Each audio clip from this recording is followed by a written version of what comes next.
జై శ్రీరామ్ అందరికీ నమస్కారం. Welcome to news Akhanda. నేను మీ కస్తూరి శ్రీధర్. నాకు అర్థమైపోతుంది ఈ రాహుల్ గాంధీని అయితే వీళ్ళైతే భారతదేశంలో ఉండనేరు. వీళ్ళందరూ కలిసి ఎట్నా ఒకట రాహుల్ గాంధీకి తట్టాపుట్టా జతి నెత్తిని పెట్టి పంపించే ప్రయత్నం అయితే చేస్తారు వీళ్ళు. ఈయన ఏమిలే ఇంకా వాళ్ళ అమ్మగారు ఊరికి పోతాడు ఖచ్చితంగా ఏట్లకి, దాంట్లో అయితే డౌట్ ఏమిలే. లేకపోతే కనీసం నేత వయసు అయిపోయా, అందులోనూ పిల్లగాంధీ వాళ్ళ వంశానికి ఇంకా ఆఖరి వారసుడు, ఆయన్ని ఈ మారి ఉడకాడిపించి ఈ మారి ఇబ్బందులు పెడితే ముందుగానే అమాయకుడు అయిపోయినా ఎంతగా దేశంలో ఉండే ప్రజల కోసం ఎంతగా ఆలోచన చేశాడా. ఉల్లగడ్డలు పెడితే అదే ఉల్లగడ్డలు అంటే అందరికీ అర్థం కదా. ఈ ఆలుగడ్డలు పెడితే ఏ అవతల ఆలుగడ్డలు పెడితే అవతల వచ్చేసరికి బంగారు వచ్చేది.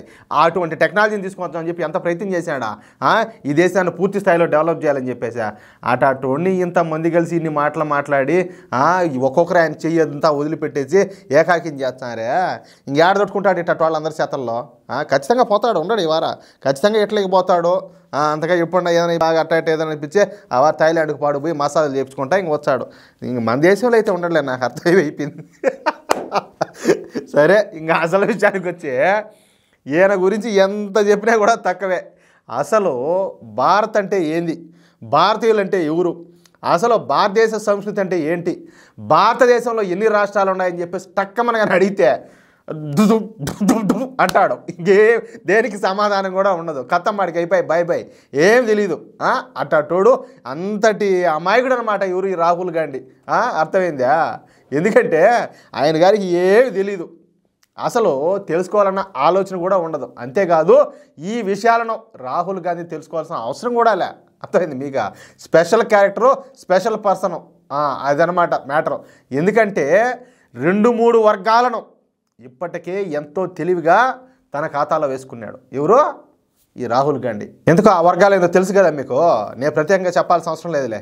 ఇక ఆ వర్గాల ప్రజలు తమకు ఓటేస్తే చాలు అన్న ధీమాతో బతికేస్తున్నాడు ఈజీగా. ఇక సెక్యులర్లు ఉండనే ఉండారు మనోళ్ళు చాలా మంది. ఏంటంటే నేను గతంలో కూడా చాలాసార్లు చెప్పిన, ఈ సరే ఇది ఈ కులాల పేరు చెప్పుకోనో, ప్రాంతాల పేరు చెప్పుకోనో, భాషల పేరు చెప్పుకోనో, వర్గాల పేరు చెప్పుకోనో, వర్ణాల పేరు చెప్పుకోనో, లేకపోతే ఏదో ఒక పిచ్చిలో పడి రకరకాల వీళ్ళు ఏ దారికి ఆ దారి ఎవరికి అట్ట ఎవరు కొంత ఇట్ట ఒక రూటు అట్ట ఒక రూట్ అని చెప్పి వీళ్ళు కలిసికట్టుగా లేరు. కాబట్టి వీళ్ళకి ఏం అవసరంలా, వీళ్ళకు దేశం పట్టదు, లేకపోతే ధర్మం పట్టదు, ఏమీ పట్టదు. వీళ్ళకి స్వార్థం ఉంటే చాలు, ఆ స్వార్థంతోనే బతుకుతూ ఉంటారు. వాళ్ళు ఏదైనా 4 తిండి గింజలు వేస్తామనో, లేకపోతే 4 రూపాయలు ఇచ్చామనో, లేకపోతే 4 మాయ మాటలో, లేకపోతే ఏదో ఒక అబద్ధ ప్రచారాలు చేశారంటే గుడ్డిగా పోయి ఓట్లు వేసేస్తూ ఉంటారు. ఈ ధీమాతో బతుకుతాడు ఆయన. సరే, ఇదంతా ఎందుకు చెప్తున్నాను అంటే మీకు అర్థమయ్యేటట్టు ఇంక అసలు విషయం చెప్తా. హిందువుల్లో చీలికి తేవడం అనేది చాలా సులభం. హిందువులు ఎక్కడ చూసినా కూడా ఇందాక నేను చెప్పినట్టు ఎవరు పట్టుకోళ్ళు బతుకుతూ ఉంటారు. కాబట్టి అందుకే ఈ రాహుల్ గాంధీ వచ్చేసి కులగణన అంట మొదటిసారి హిందువులను కులాల వారీగా లెక్కలు కట్టాలంటే కులగణన అయితే తెర మీదకి తీసుకొచ్చినాడు. ఇదే మాదిరిగా క్రిస్టియన్స్లోనూ కులాలు ఉన్నాయి, ముస్లింలోనూ కులాలు ఉన్నాయి, వాళ్ళు కూడా ఉన్నారు కదా. మరి వాళ్ళని ఎందుకు మార్చేయడు, వాళ్ళు ఎందుకు ఈ కులగణన చేయాలని చెప్పి ఎందుకు మాట్లాడడం? ఇప్పుడు ముస్లింలో కూడా ఉన్నారు. ఇప్పుడు సియాలని, సున్నీలని, పఠాన్లని, ఈ షేక్లని, వీళ్ళు రకరకాలంతా ఉన్నారు కదా. సరే, వాళ్ళు ఎవరెవరు ఉన్నారో లేదో రకరకాలంతా ఉన్నారు. వాళ్ళలో ఇదే మాదిరి కులగణన చేసి ఇప్పుడు ఎక్కువగా ఉండే వాళ్ళకు ఇప్పుడు వాళ్ళకి ఇచ్చే రిజర్వేషన్లను తగ్గించి ఇప్పుడు తక్కువ మంది జనాభా ఉండే వాళ్ళకి వాళ్ళకి ఏదైనా ఆ పర్సంటేజ్ పెంచవచ్చు కదా. అట్ట చేయడు, ఎందుకంటే వాళ్ళు మెటలతో కొడతారు. అర్థమైంది మీకు? కానీ మనోళ్ళు అట్ట కాదు కదా. వీళ్ళు అయితే కొట్టుకొని తెచ్చారు, తిట్టుకొని తెచ్చారు, మీరు ఎక్కువ మేము ఎక్కువ అని చెప్పి అట్లా. కాబట్టి ఆయన ఆ లాజిక్ కనుక్కున్నాడు, కాబట్టి దాన్ని తగినట్టే పనిచేస్తున్నాడు. ఈ కులగణన ద్వారా ఎక్కువ శాతం జనాభా ఉన్నటువంటి కులాలను తమ వైపుకు తిప్పుకోవచ్చు అనేది రాహుల్ గాంధీ యొక్క దురాలోచన. అఫ్కోర్స్ అది నరేంద్ర మోడీ గారు కావచ్చు, యోగి ఆదిత్యనాథ్లు వాళ్ళు ఉన్నంత వరకు కూడా ఇదైతే సాగదు ఈ నాట్లయితే. కానీ వీళ్ళు ఇప్పుడు సపోజ్ తెలంగాణలో కాంగ్రెస్ అధికారంలో ఉండాలి, అదేవిధంగా ఇక్కడ కర్ణాటకలో అధికారంలో ఉండాలి, అదేవిధంగా హిమాచల్ ప్రదేశ్లో అధికారంలో ఉన్నారు. వాళ్ళు అధికారంలో ఉండే చోట ఇలాంటి కులగణన చేసే ప్రయత్నం అయితే చేసినారు కూడా, అది వేరే విషయం.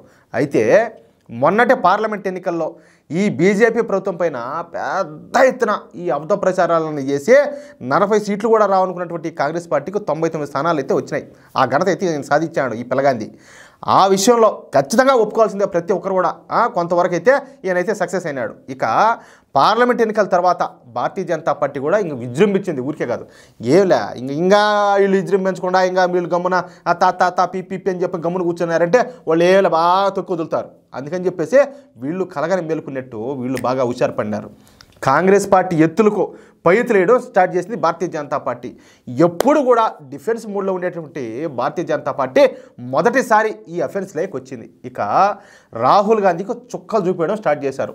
ఈ క్రమంలోనే కాంగ్రెస్ పార్టీ గ్యారెంటీగా ఈ గెలుస్తాదనుకున్నటువంటి హర్యానా రాష్ట్రంలో భారతీయ జనతా పార్టీ మామూలు కాదు, విజృంభించి విజయం సాధించేసింది. ముచ్చటగా మూడోసారి అధికారాన్ని కైవసం చేసుకునింది. హర్యానాలో.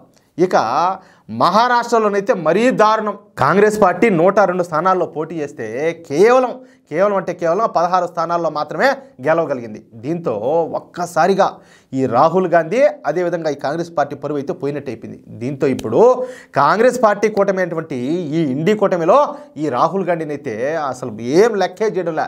ఈ రాహుల్ గాంధీని కావచ్చు లేదా కాంగ్రెస్ పార్టీని కానీ ఎవరు కూడా లెక్క చేయడంలే.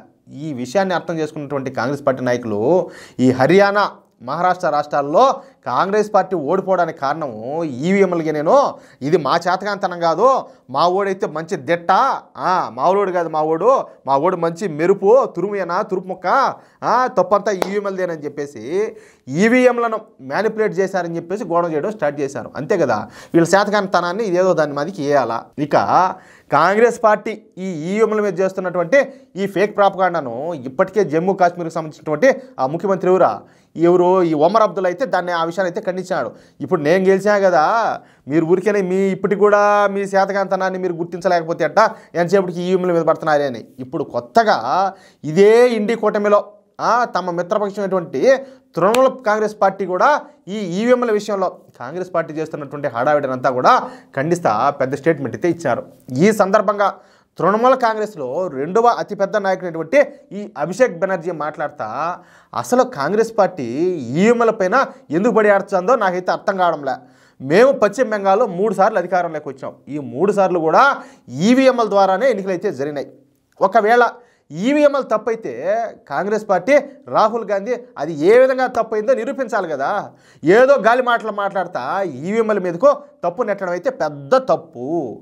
ఈవీఎంల మీద కాంగ్రెస్ పార్టీ నాయకులకు ఏమైనా ఆందోళనలు ఉంటే అనుమానాలు ఉంటే ఇప్పుడు వాళ్ళు చెప్తారు కదా దీంట్లో ఏదో లోపాలున్నాయని చెప్పేసి వాటిల్ని ఎన్నికల కమిషన్ దగ్గర తీసుకొని పోవాలి. అసలు ఈ ఈవీఎంలలో లోపాలు ఏమున్నాయో ప్రజల ముందుకు సాక్ష్యాలతో సహా నిరూపించాలి. అంతేగాని వీళ్ళు ఓడిపోయిన ప్రతిసారి కూడా గెలిస్తే ఏదో వీళ్ళు గెలిచినట్టు వీళ్ళు ఏదో పెద్ద సాధించినట్టు ఒకవేళ వీళ్ళు ఓడిపోతే వీళ్ళు ఓడిపోయిన ప్రతిసారి కూడా ఈ ఈవీఎంల మీద పడి ఆ తప్పును వాటి మీదకి నెట్టడం కరెక్ట్ కాదంట. ఈ తృణమూల కాంగ్రెస్ పార్టీ నేత అయినటువంటి అభిషేక్ బెనర్జీ రాహుల్ గాంధీకు అదేవిధంగా కాంగ్రెస్ పార్టీకు గట్టిగా బుద్ధి వచ్చేటట్టు ఒక మంచి స్ట్రోక్ అయితే ఇచ్చాడు.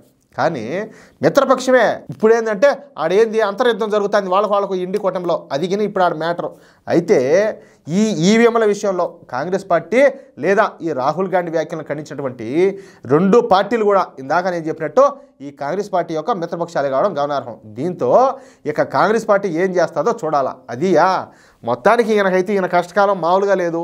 ఈ పడరాని కష్టాలన్నీ పడతాడు. మామూలుగా అదేందో అంటారు కదా ఈ కానుపు నొప్పులన్నీ, అంతకంటే ఘోరమైన నొప్పులన్నీ కూడా ఈ పిల్లగాంధీనే భరించాడు. అటుగానే మ్యాటర్ ఇంకేం చేస్తావు పాపం. వీళ్ళు ఇదే మారి ఉడకాడిపించారనుకో ఏడిపించారనుకో ఏడైతే ఉండడు బ్యాగ్ గోడలు చదువుకొని వెళ్ళిపోతాడు. దాంట్లో అయితే డౌటేలే. ఏమంటారా? ఈ న్యూస్ కనుక మీకు నచ్చితే నేను చెప్పింది కరెక్టే అని మీకు అనిపిస్తే ఈ న్యూస్ నలుగురికి షేర్ చేయండి. అదేవిధంగా మిత్రులారా ప్రతి ఒక్కరు కూడా మీ యొక్క అమూల్యమైన అభిప్రాయాలను తప్పనిసరిగా కామెంట్ రూపంలో తెలియజేయండి. ఈ న్యూస్ ఎట్లుండదో చెప్పండి ప్రతి ఒక్కరు కూడా.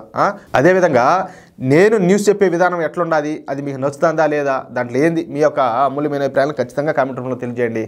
అలాగే ప్రతి ఒక్కరు కూడా మా ఛానల్ సబ్స్క్రైబ్ చేసుకోవడం మర్చిపోవద్దు. ప్లీజ్ సపోర్ట్ చేయండి. జై శ్రీరామ్.